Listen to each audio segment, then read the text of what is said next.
Hi friends, welcome to all. In this video we are going to discuss about the journal proper book. We know that we have total 8 types of subsidiary books.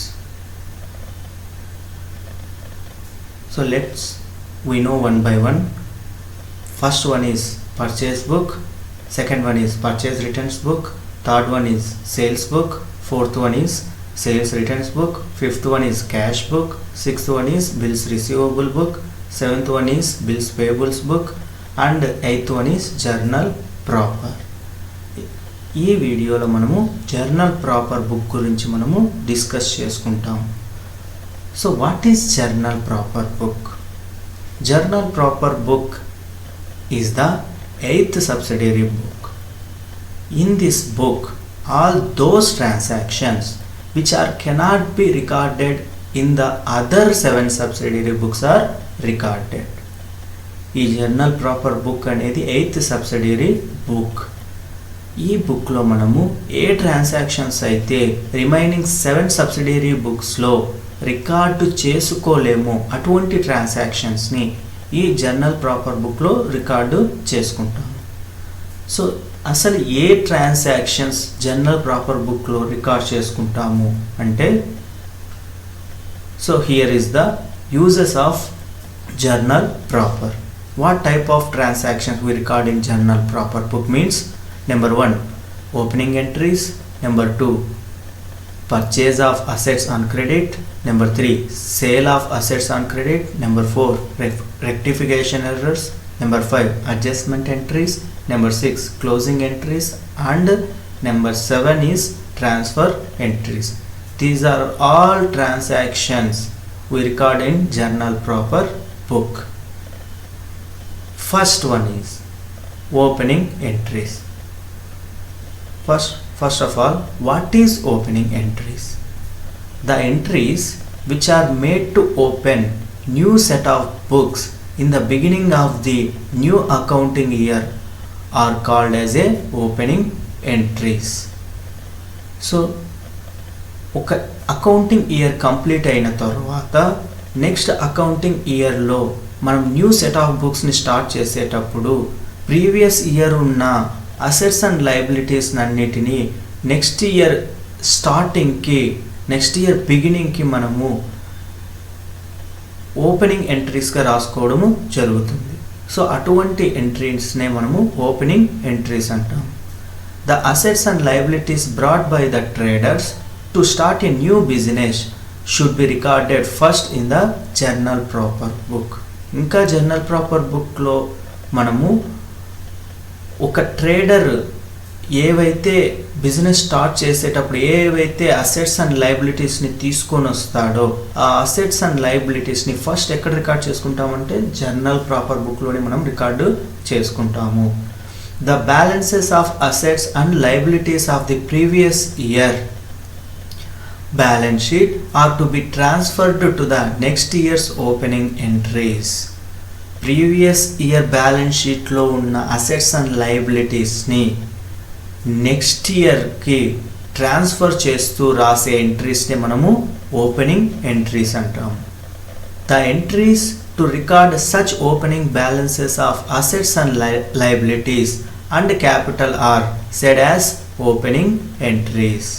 ఆ ఎంట్రీస్ని record చేసుకుంటూ, that means balances of assets, liabilities and capital, previous year balances of assets, liabilities and క్యాపిటల్స్ని మనము record చేసుకుంటూ opening బ్యాలెన్సెస్గా record చేసుకుంటూ రాసే ఎంట్రీస్నే opening entries అని అంటారు. So where assets accounts are debited and liabilities accounts are credited. ఇక్కడ మనం journal proper బుక్లో రాసుకునేటప్పుడు అసెట్స్ని వచ్చేసి అసెట్స్ అకౌంట్స్ అంతటిని మనము డెబిట్ చేసుకుంటాము. At the same time liabilities అకౌంట్స్ని క్రెడిట్ చేస్తాం.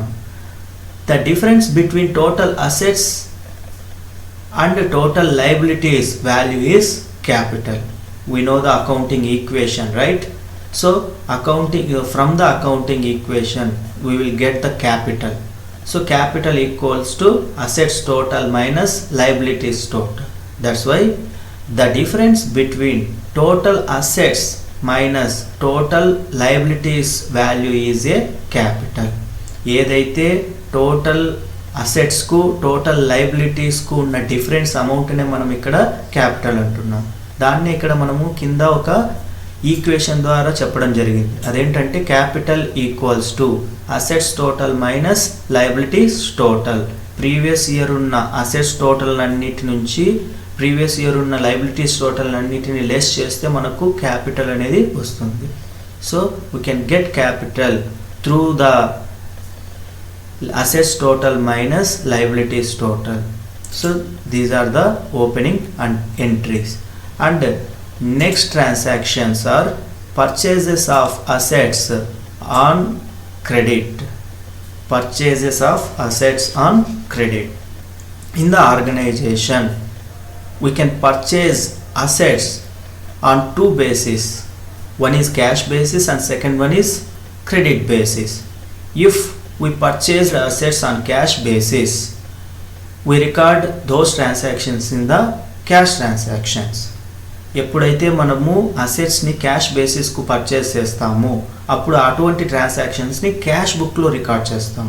బట్ ఇక్కడ మనం ఏం చేస్తున్నామంటే అసెట్స్ని పర్చేస్ చేస్తున్నాం బట్ క్యాష్ బేసిస్న కాదు, క్రెడిట్ బేసిస్న. ఇన్ దట్ కేస్ ఇటువంటి ట్రాన్సాక్షన్స్ని మనం ఎక్కడ రికార్డ్ చేసుకోవాలి అంటే జర్నల్ ప్రాపర్ బుక్లో రికార్డు చేసుకోవాలి.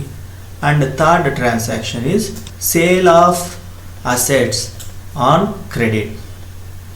సో మనం ఇక్కడ మనం అసెట్స్ని టూ టైప్స్లో సేల్ చేస్తాం. ఒకటి క్యాష్ బేసిస్న and second one is credit బేసిస్లో సేల్ చేయడం జరుగుతుంది. సో క్యాష్ బేసిస్న సేల్ చేసామనుకోండి వెంటనే మనము క్యాష్ బుక్లో రికార్డ్ చేసుకోవడం జరుగుతుంది. బట్ క్రెడిట్ బేసిస్న మనము సేల్ చేసామనుకోండి సో దాన్ని మనము సేల్స్ బుక్లో రికార్డ్ చేసుకోలేము. వై? బికాస్ మనం ఇక్కడ పర్చేస్ చేసి సేల్ చేసింది ఇక్కడ అసెట్స్ని, అక్కడ మనము సేల్స్ బుక్లో only sale of goods on క్రెడిట్ని మాత్రమే రికార్డ్ చేసుకుంటాం. బట్ ఇక్కడ సేల్ చేసింది వచ్చేసి అసెట్స్ని సేల్ చేసాం కాబట్టి సో ఇటువంటి ట్రాన్సాక్షన్స్ని మనం ఎక్కడ రికార్డ్ చేయాలంటే జర్నల్ ప్రాపర్ బుక్లో రికార్డు చేసుకుంటాం. Next one is rectification errors. What is mean by rectification errors? The entries which are made to rectify the errors committed either in a recording journal entries or in posting to ledger accounts or in balancing the ledger accounts are known as a rectification errors. అసలు rectification errors అంటే ఏంటంటే మనము journal entries prepare చేసేటప్పుడైనా లేకపోతే journal ఎంట్రీస్ని లెడ్జర్స్లో post చేసేటప్పుడైనా లేకపోతే లెడ్జర్స్ని balancing చేసేటప్పుడు ఏవైనా ఒకవేళ mistakes చేసినట్లయితే ఎర్రర్స్ చేసినట్లయితే అటువంటి ఎర్రర్స్ని రెక్టిఫై చేస్తూ పాస్ చేసే ఎంట్రీస్ని మనము రెక్టిఫికేషన్ ఎర్రర్స్ అంటాము.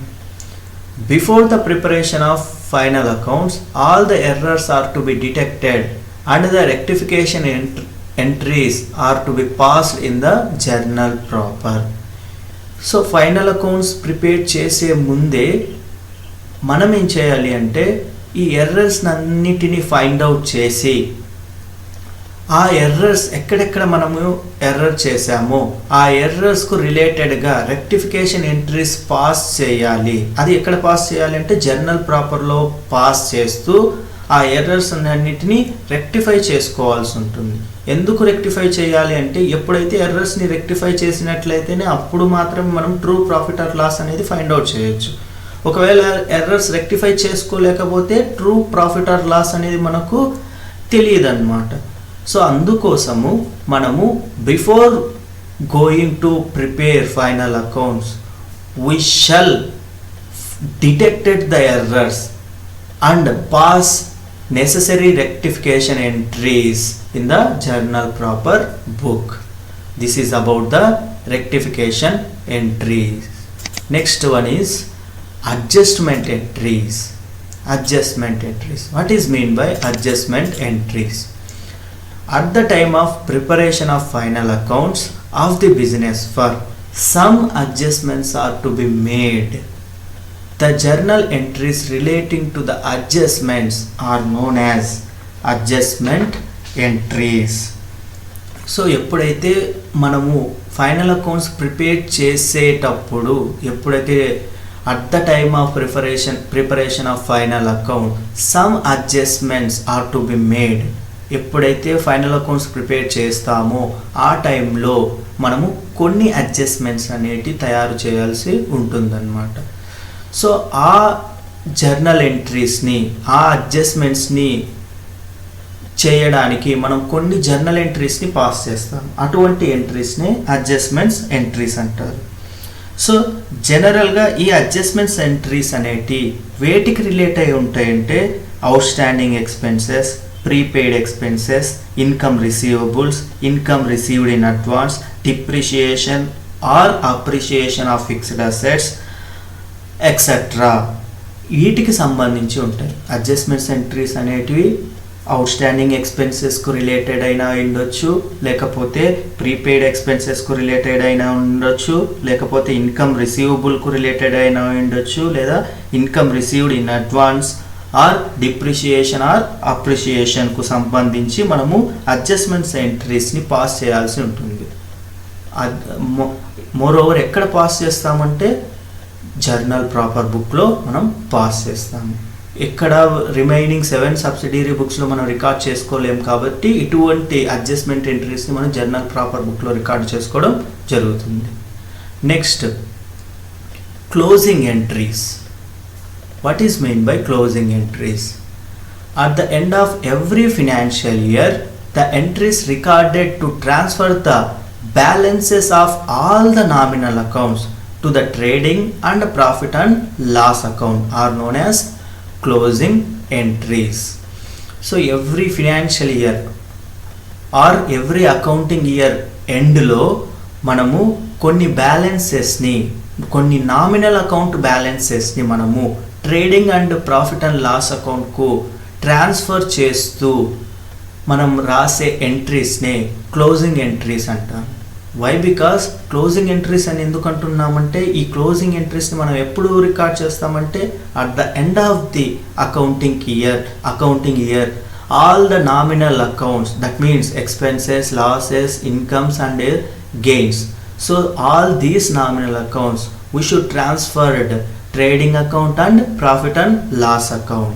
That's why these entries are called closing entries.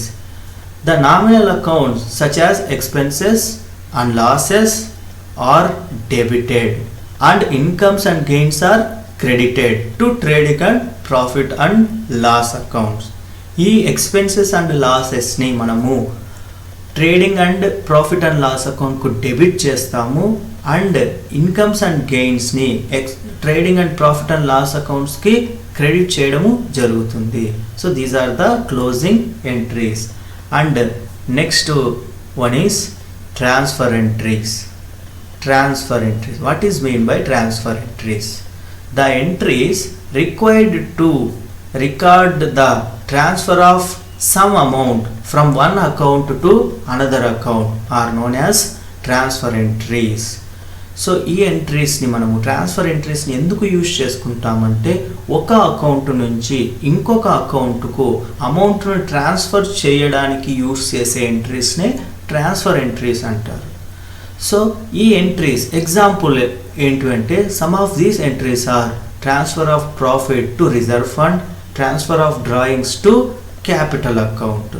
For example ఇక్కడ ఏంటంటే 2 రకాలైన ట్రాన్సాక్షన్స్ ఇచ్చాడు. Transfer of profit to reserve fund. So if in case there is a uncertainty, ఏదైనా బిజినెస్లో అన్సర్టైనిటీ, ఫ్యూచర్లో అన్సర్టైనిటీ అనేది ఏర్పడుతుంది అన్నప్పుడు సో ముందుగానే మనం ఆలోచించి ముందుగానే ఫోర్కాస్ట్ చేసేసి మనము ఒక ఏర్పాటు అనేది చేసుకుంటాం అన్నమాట. ఆ ఏర్పాటుని మనము రిజర్వ్ ఫండ్ అంటాము. ఈ రిజర్వ్ ఫండ్ని ఎవ్రీ ఇయర్ ప్రాఫిట్ నుంచి ట్రాన్స్ఫర్ చేయడం జరుగుతుంది. సమ్ ఆఫ్ ది ప్రాఫిట్ని రిజర్వ్ ఫండ్కు ట్రాన్స్ఫర్ చేసుకోవడం జరుగుతుంది for purpose of future uncertainty. ఫ్యూచర్లో ఏమైనా అన్సర్టైనిటీ ఏర్పడుతుంది అన్నప్పుడు, ఫ్యూచర్లో ఏమైనా సో క్యాష్ నీడ్ అనేది ఏర్పడుతుంది అన్నప్పుడు అటువంటి దానికోసం మన రిజర్వ్ ఫండ్ అనేది ఏర్పాటు చేసుకోవడం జరుగుతుంది. ఆ రిజర్వ్ ఫండ్కు మనము ప్రాఫిట్ వచ్చినప్పుడు సమ్ ఆఫ్ ది ప్రాఫిట్ అమౌంట్ని రిజర్వ్ ఫండ్కు ట్రాన్స్ఫర్ చేస్తాం. So that is the transfer entry. And transfer of drawings to the capital account. So owner తన పర్సనల్ యూస్ కోసము యూస్ చేసుకున్న వాటిని డ్రాయింగ్స్ అంటాం. సో ఈ డ్రాయింగ్స్ అనేటివి ఓనర్ యూజ్ చేసుకుంటున్నాడు కాబట్టి capital is also related to the owner. So owner invested in the business, that amount is called capital. So invest చేసే అమౌంట్ నుంచే మనం ఏం చేస్తామంటే లెస్ చేసుకోవడం జరుగుతుంది ఈ డ్రాయింగ్స్ని. కాబట్టి ఈ డ్రాయింగ్స్ని ఏం చేయాలి అంటే రిలేటెడ్ ఓనర్స్ క్యాపిటల్ అకౌంట్స్కు మనం ఏం చేస్తామంటే ట్రాన్స్ఫర్ చేయడము జరుగుతుందన్నమాట. So these are the transfer entries. So this is about the journal proper book. I hope you understand. Thank you friends.